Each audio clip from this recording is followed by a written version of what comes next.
Welcome to my channel, where your adventure into the future starts right now. Step into a vibrant universe filled with groundbreaking technology, breathtaking alien landscapes, and exhilarating sci-fi narratives that challenge your imagination. From daring explorations of distant galaxies to haunting journeys through dystopian societies, we uncover the most captivating stories and innovative ideas that will shape the world of tomorrow. Subscribe today and join us on an incredible intergalactic voyage that promises to inspire and thrill. In the far reaches of the galaxy, where the stars are scattered across the endless dark like diamonds in a velvet sky, humanity's place in the cosmos was not yet fully understood by the other species that shared the vast, infinite expanse. The humans, who had emerged from the primitive soils of a single, small planet known as Earth, had, over centuries, expanded into the stars. But this expansion was not like that of many other species, who sought to conquer, to dominate, to spread their influence by force. Instead, humanity's journey had been one of understanding, a journey of empathy. And it was this quality, more than any technological advancement or military superiority, that would become the key to unlocking the future of an entire galaxy. It all began when the humans first encountered the Tarkari, a species that had evolved on a distant world orbiting a dying red star. The Tarkari were an ancient species, older by millennia than humanity, but their culture had become stagnant. Their civilization had reached a point of technological advancement that surpassed human capabilities, but this progress had come at a cost. They had lost the ability to connect with one another on a deep, emotional level. The Tarkari had become cold, calculating, and, in a sense, hollow. Their society functioned efficiently, but it lacked warmth, empathy, or understanding. The Tarkari had long since abandoned the idea of emotional expression, seeing it as a weakness that impeded logical decision-making.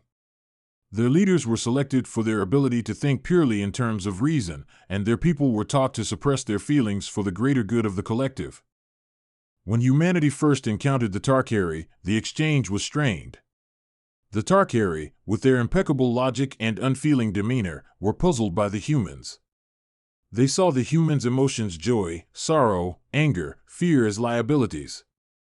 To the Tarkari, emotions were a primitive trait, a throwback to a time before their species had evolved into the intellectual giants they were. But what the Tarkari did not understand was that humanity's emotions were not a sign of weakness, they were the very core of human strength. Emotions gave the humans the ability to adapt, to connect, and to thrive in a galaxy that was often alien, hostile, and indifferent.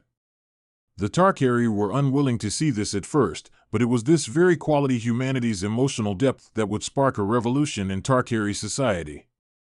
It began with a single human diplomat, a woman named Maya, who was sent to the Tarkari homeworld to negotiate a peaceful trade agreement. Maya was a seasoned negotiator, known across the galaxy for her ability to empathize with beings from vastly different backgrounds. She had an uncanny ability to listen, to feel what others were feeling, and to respond not just with words, but with an understanding that transcended simple communication. Her approach to diplomacy was not one of bargaining or coercion, but of connection. She believed that true peace could only be achieved when both parties understood each other's fears, desires, and vulnerabilities. Maya arrived on the Tarkari homeworld with the typical human enthusiasm for new cultures and new experiences. Her ship, sleek and efficient, landed on the sprawling plains outside the Tarkari capital. The Tarkari greeted her with the same cold formality they greeted all visitors, no warmth, no curiosity, just the barest professional acknowledgement of her presence. They were not hostile, but they were distant. Maya was not deterred by their aloofness. She understood the Tarkari were a people bound by tradition, one that revered logic and detested emotional outbursts. She approached her task with patience and humility, prepared to learn from them as much as they would learn from her. In the first few meetings, the humans and Tarkari exchanged pleasantries, technicalities, and negotiations about trade routes and resources. But Maya knew that the Tarkari were not truly interested in what she had to offer, at least, not on a human level. They saw the exchange as a simple transaction, a necessary interaction for the expansion of their empire. Maya had to break through that cold barrier, and she knew that to do so, she would need to approach them on their own terms, without pushing or prodding. Instead, she invited the Tarkari to see humanity in a new light. One day, during a break in the formal discussions, Maya did something unexpected. She asked her Tarkari counterparts to join her in a quiet, secluded garden on the outskirts of the capital. It was a simple place, with flowering trees and soft grass beneath their feet. The Tarkari were initially uncomfortable. Such settings were unfamiliar to them, and they could not understand the purpose of what seemed like an unnecessary diversion from the business at hand. But Maya insisted, and reluctantly, they followed her. There, in the quiet garden, Maya told them stories. She did not speak of trade routes, or mineral deposits, or political alignments. Instead, she shared stories of human experience. She spoke of the joy a parent felt when seeing their child take their first steps. She told them of the bond between a soldier and their comrades in arms, the shared unspoken connection that went beyond strategy and tactics. She described the exhilaration of falling in love, the sorrow of loss, and the courage it took to face fear in the face of uncertainty. These were stories that had no logical framework, no cold, scientific explanations. They were simply human. The Tarkari, as they listened, were uncomfortable at first, but as the stories unfolded, something within them began to shift. They found themselves caught up in the emotions behind the stories, emotions they had long since learned to suppress or disregard. The human's ability to feel, to connect through stories, to embrace their emotional vulnerability, was alien to the Tarkari. They could not understand how something so illogical could be so powerful. Yet, as the days passed, they began to see it, to feel it. The Tarkari who had initially dismissed Maya's approach found themselves contemplating their own lives, their own emotions. They realized that their society, for all its intellectual advancements, was hollow because they had suppressed the very things that made them human or, in their case, sentient. They had not allowed themselves to connect to one another in a meaningful way. The first change came slowly. A Tarkari leader, one of the most revered strategists in their military hierarchy, began to question his own feelings. He had always prided himself on his ability to think without emotion, but now, the stories Maya had told him lingered in his thoughts.